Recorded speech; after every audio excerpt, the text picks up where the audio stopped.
penuh perjuangan pisan. Tarawih itu sunnah, tapi bagaimana kalau untuk sampai ke masjid melaksanakan tarawih harus menembus badai salju dan suhu di bawah 0 derajat?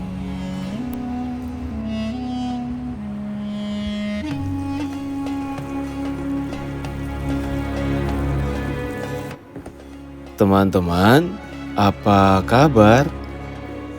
Semoga teman-teman semua dalam keadaan sehat selalu.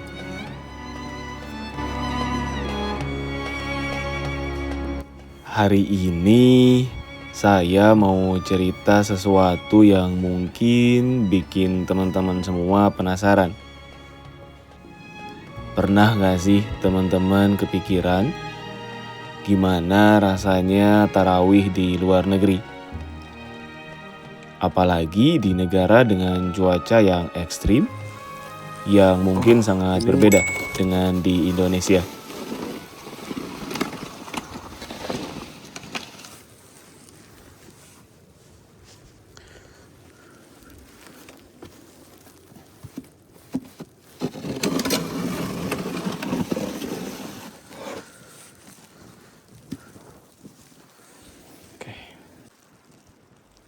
Tadinya saya kepikiran untuk menggunakan si orange, tapi karena sepertinya bakal lebih gede lagi teman-teman saljunya, jadi saya memutuskan menggunakan sepeda lain aja supaya lebih aman.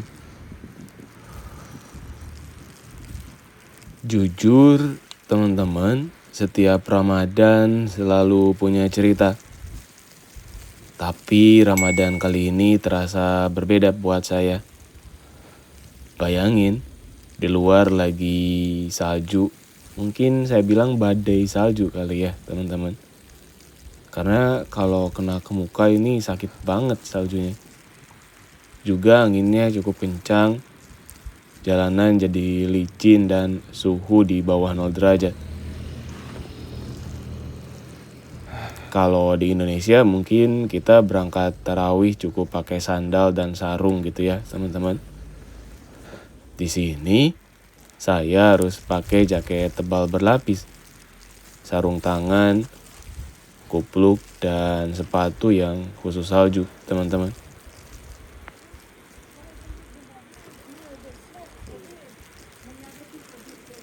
Perjalanan ke masjid terdekat di sini benar-benar menantang. Seperti saya sampaikan tadi teman-teman, angin dinginnya sampai terasa menusuk wajah. Beberapa kali sempat berpikir gitu ya, ini kan cuma sunnah gitu.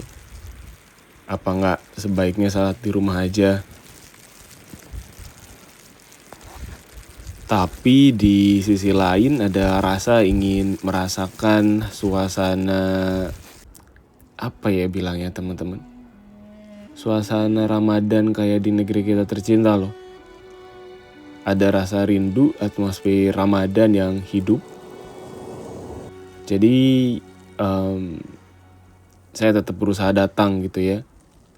Pelan-pelan melawan angin dan salju. Dan saya juga udah di seperempat perjalanan gitu teman-teman. Meskipun saya nggak bisa cepat gitu ya mengayuh sepedanya, kemudian sebenarnya saya beberapa kali berhenti sih. Dan saya menyadari kemungkinan besar pastinya memang akan telat sampai di masjid untuk melaksanakan sholat tarawih. Awalnya memang salah saya sendiri sih teman-teman, gak ngecek gitu ya. Gak ngecek bahwa di malam hari ini tuh saljunya itu bakal lebih besar gitu. Karena kalau dari prediksi sih cuma 10% gitu. Ternyata malah lebih dari 10% sebenarnya. Teman-teman, ini saya berhenti sejenak di samping ruko-ruko yang ada di sini. Karena biar nggak kena ke muka sih teman-teman si hujan saljunya. Jujur bikin mata sakit sih sebenarnya.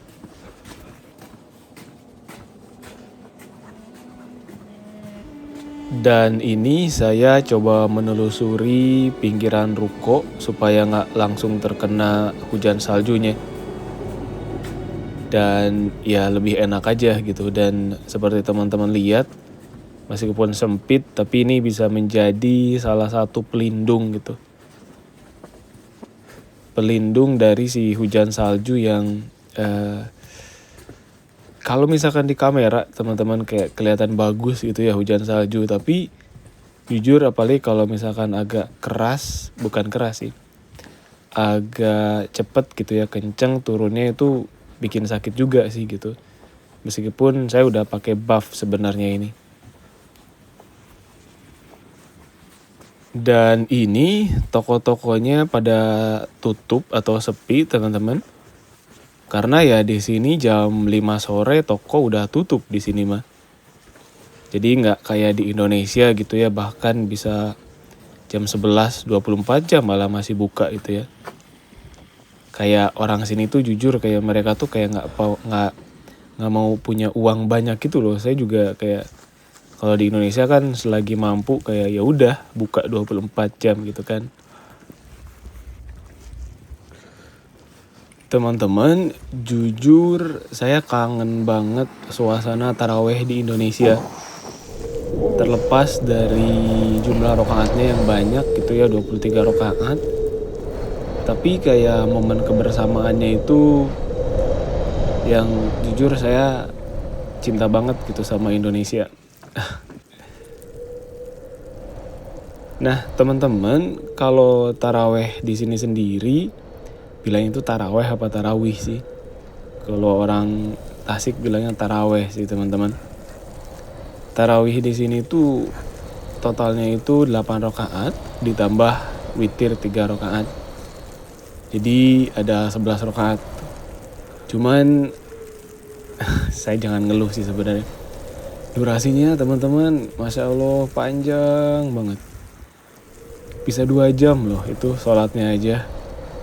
Nah ini salah satu tantangan tersendiri sih teman-teman gitu.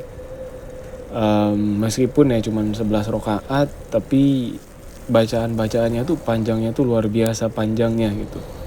Bisa sampai 2 jam untuk tarawih doang gitu. Belum kan biasanya ada ceramahnya. Nah teman-teman lihatlah, ini udah semakin kenceng lagi salju turunnya. Dan ya ini sesuatu hal yang gak mudah gitu teman-teman, perjuangan menuju masjid dimana harus menerobos hujan salju seperti ini.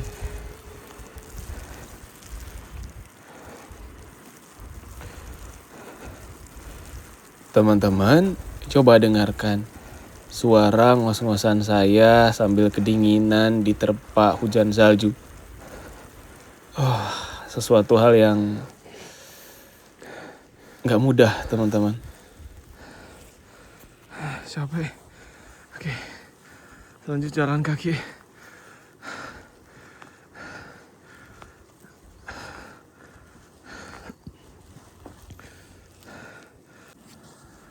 Teman-teman, yang menarik karena di negara ini, di Swedia, siang yang bisa sangat panjang atau sangat pendek tergantung musim. Jadwal Isya dan Tarawih juga terasa berbeda dibandingkan dengan negeri tercinta. Ada momen di mana malamnya sangat singkat, jadi waktu antara berbuka dan sahur terasa lebih cepat, teman-teman. Dan juga momen sebaliknya. Teman-teman, pengalaman menjalankan ibadah puasa gitu ya, atau menjalankan ibadah selama bulan Ramadan membuat saya makin sadar. Ibadah itu bukan cuma soal kewajiban atau sunnah, tapi juga soal usaha dan niat.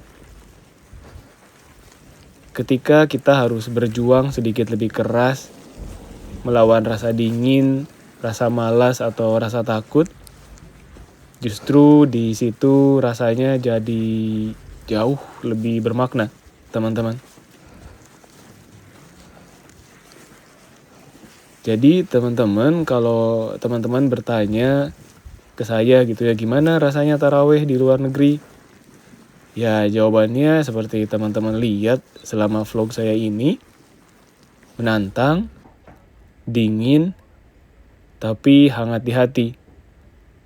Dan pengalaman ini pasti akan selalu saya ingat dan menjadi sebuah memori yang berharga jika suatu saat nanti gitu ya saya sudah kembali ke tanah air, teman-teman. Jadi mellow sebenarnya, kayak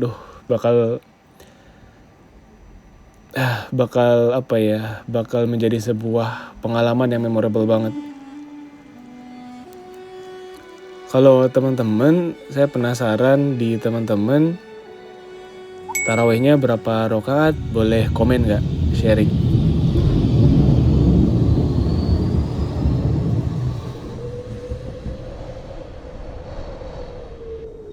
Teman-teman, karena kejebak badai, jadi saya nunggu dulu di halte tram. Karena kan halte tram ada ininya nih, ada kacanya, jadi biar nggak kesemprot banget, sakit banget teman-teman ketika kena ke muka. Jadi saya bersembunyi dulu. Penuh perjuangan banget gitu ya. Tuh.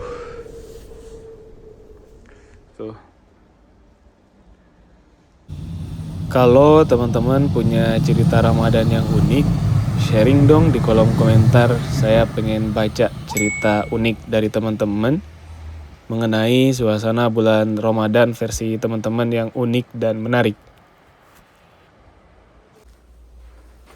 Oke, kita berangkat.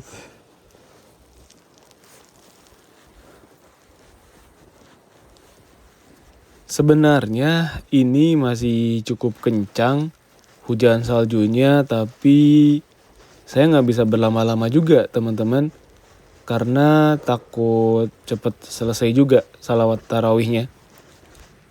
Dan saya pun memutuskan untuk melanjutkan perjalanan.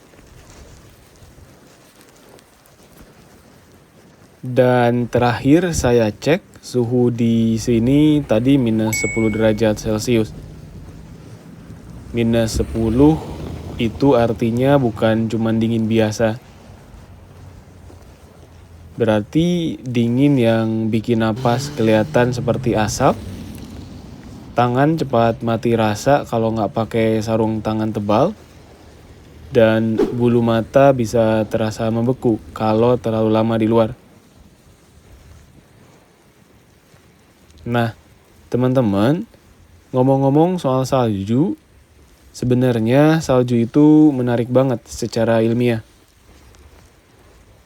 Jadi, salju itu terbentuk ketika uap air di awan berubah langsung menjadi kristal es tanpa melewati fase cair. Nah, proses ini kalau teman-teman dulu masih ingat pas kita belajar biologi gitu ya, namanya deposisi. Bayangkan teman-teman, kayak uap air panas yang langsung berubah jadi es. Jadi bukan jadi air dulu. Dan yang lebih menarik lagi, setiap kepingan salju itu unik. Secara teori hampir nggak ada dua kepingan salju yang benar-benar sama. Kenapa? Karena saat mereka jatuh dari awan ke bumi gitu ya, mereka melewati suhu dan tingkat kelembaban yang berbeda-beda. Dan perjalanan kecil itu membentuk pola kristal yang berbeda. Analogi sederhananya, mungkin saya coba jelaskan supaya lebih mudah teman-teman. Jadi coba teman-teman bayangkan gitu ya, bayangin teman-teman bikin adonan kue, lalu memanggangnya di oven dengan suhu yang sedikit berbeda tiap menitnya. Hasil akhirnya pasti nggak akan pernah 100% sama, walaupun bahan dasarnya sama. Nah, kepingan salju juga begitu. Bahan dasarnya sama, air, tapi perjalanan hidupnya berbeda. Jadi bentuknya pun berbeda-beda, teman-teman.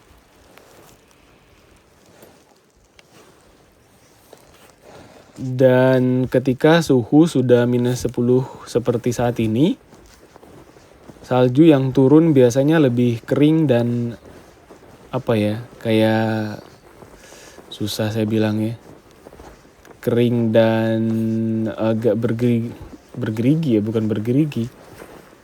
Ya begitulah, saya bingung teman-teman. Nah, kalau teman-teman pernah lihat salju yang bisa dikepal gitu ya, jadi bola salju padat, itu biasanya terjadi saat suhu mendekati 0 derajat. Tapi kalau terlalu dingin seperti sekarang, saljunya cenderung seperti bubuk, lebih susah dipadatkan. Nggak kelihatan lagi bayangannya.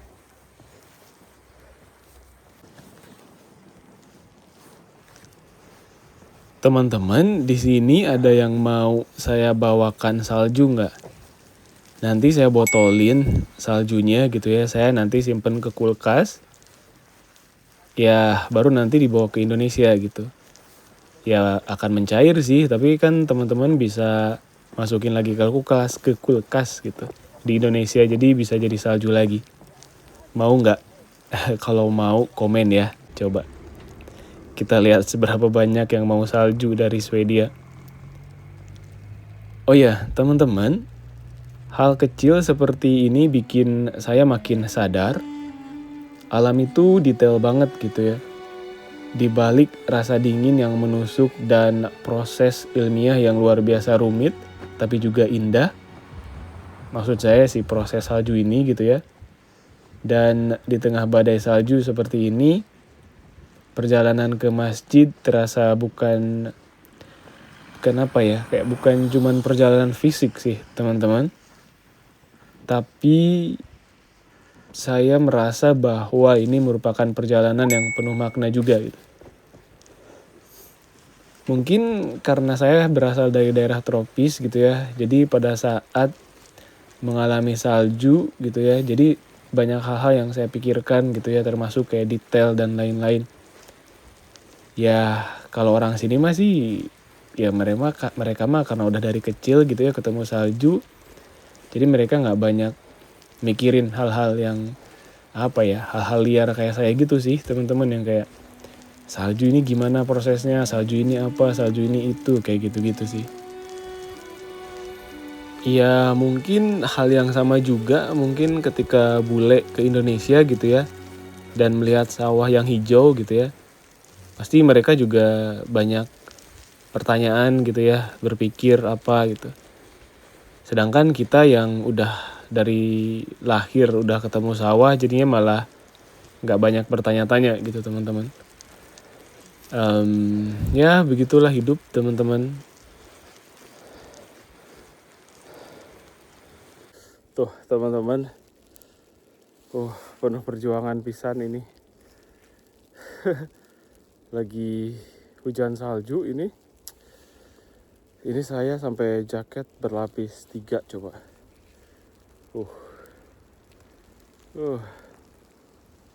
Tuh tebal banget di belakang, coba lihat.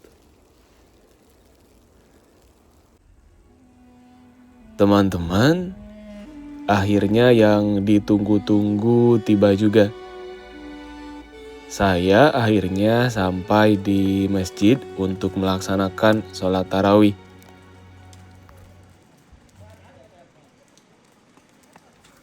Dan benar saja, seperti yang saya sudah prediksikan sebelumnya, ketika sampai di masjid, salat Isya sudah selesai dilaksanakan. Dan saat ini jamaah sudah melaksanakan sholat tarawih. Jadi teman-teman, akhirnya saya salat Isya sendiri dulu di bagian belakang. Lalu kemudian menyusul tarawih bersama jamaah lainnya. Rasanya campur aduk. Lega karena akhirnya sampai juga, setelah perjalanan yang cukup berat tadi. Tapi juga sedikit merasa tertinggal karena ya para jamaah sudah melaksanakan sholat tarawih.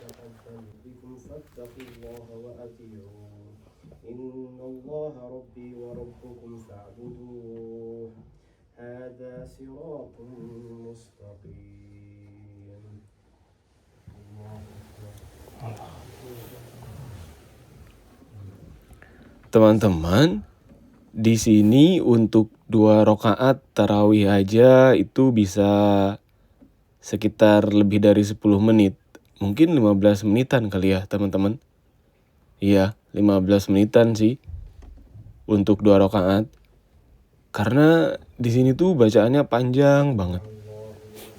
Doanya tuh panjang-panjang banget gitu. Imam membaca dengan sangat tenang, pelan dan tartil.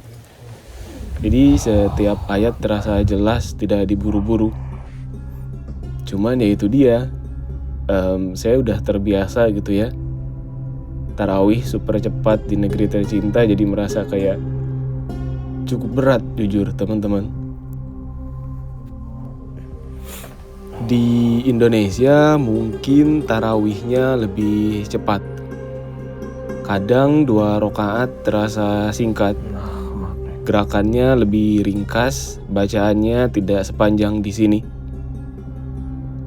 Tapi ada sesuatu yang berbeda. Suasananya lebih hidup. Masjidnya ramai, suara anak-anak kecil masih terdengar berlarian. Ada yang bawa makanan kecil, ada yang saling sapa sebelum dan sesudah sholat. Dan yang paling terasa orang-orangnya. Di negeri kita tercinta rasanya lebih hangat teman-teman. Setelah salat bisa saling senyum, saling ngobrol. Kadang bahkan gak kenal pun tetap ditegur dengan ramah. Ada rasa kebersamaan yang sangat kuat. Seperti keluarga besar yang berkumpul setiap malam selama Ramadan. Di sini memang khusyuk dan tenang. Tapi suasananya lebih hening, lebih individual. Tidak banyak berbincang setelah selesai. Semua pulang dengan tertib kembali ke rumah masing-masing di tengah udara dingin. Jadi rasanya campur aduk. Di satu sisi bersyukur bisa merasakan pengalaman tarawih di luar negeri dengan segala tantangan dan keunikannya. Di sisi lain hati tetap rindu suasana Indonesia. Rindu masjid yang ramai, rindu keramah tamahan yang sederhana tapi tulus. Teman-teman, mungkin memang begitulah. Ketika jauh dari rumah, hal-hal yang dulu terasa biasa, justru jadi terasa sangat berharga. Nah, teman-teman, boleh dong sharing di kolom komentar hal-hal unik selama sholat tarawih ya. Dan saya juga mau ngasih kode. Jadi ingin ngetes siapa teman-teman di sini yang mengikuti vlog saya sampai dengan menit ini. Boleh komen untuk sekarang angka 8 ya teman-teman. Jadi saya pengen tahu siapa aja yang benar-benar menonton vlog saya. Dan saya ingin mengucapkan terima kasih buat teman-teman yang sudah merespon di kode vlog saya sebelumnya. Pokoknya merasa terharu, ternyata banyak gitu ya yang teman-teman gitu ya yang sebelumnya nggak pernah komen. Oh ternyata berarti sebenarnya teman-teman mengikuti gitu vlog atau perjalanan saya. Pokoknya saya mengucapkan hatur nuhun yang sebanyak-banyaknya. Pokoknya teman-teman jangan lupa untuk support saya selalu. Teman-teman bisa mendukung saya dengan cara menjadi member atau super thanks atau kasih hype sudah lebih dari cukup teman-teman. Jadi jangan lupa untuk kasih hype-nya supaya channel saya bisa lebih berkembang dan saya juga bisa semakin semangat lagi buat membuat konten tentang kehidupan di Swedia.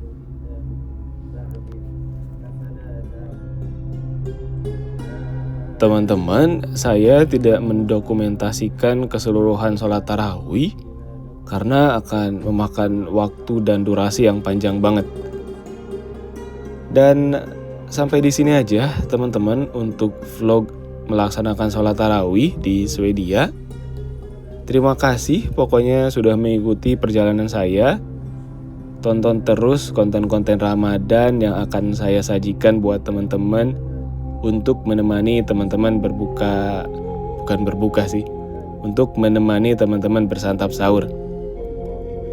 Dan teman-teman, saya pamit sekali lagi. Pokoknya teman-teman, semoga puasanya dilancarkan sampai dengan kita meraih kemenangan di hari yang fitri.